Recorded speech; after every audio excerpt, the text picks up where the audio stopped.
Howdy. Today's Friday, May 8th. The message comes from 1 Corinthians chapter 15, verse 25. Christ must reign until he has put all his enemies under his feet.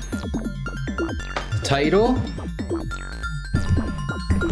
I had it up there. Standing with Jesus by Brenda Maxfield. I smiled as I watched Ugandan children racing up the giant anthill.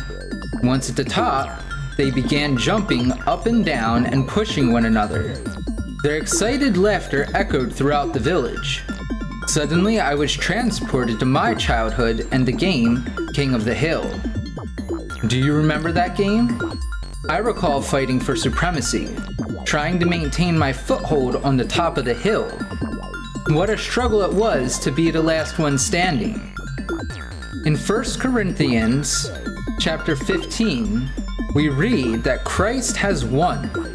Everything has been put under his feet. Verse 26 says that the last enemy to be destroyed is death.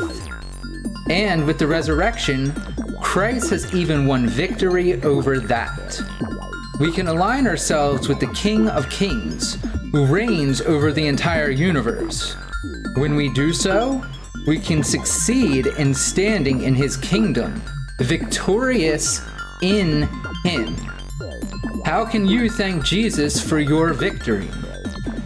I've had a personal victory that's very similar to this, where I was given a second chance for my ulcerative colitis.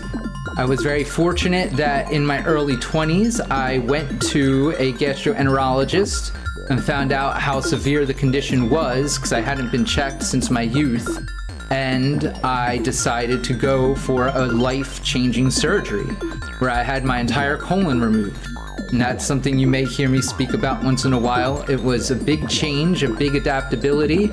I had a lot of friends and families that helped me get through it. I was very fortunate for that. And that was a huge second chance in life and at life. It was a big thing to adapt to. It wasn't particularly easy, but at the same time, it was for the better. And I'm still here today, which I never thought I would be. And I'm ever so grateful, and I'm happy to give you this message today. Amen.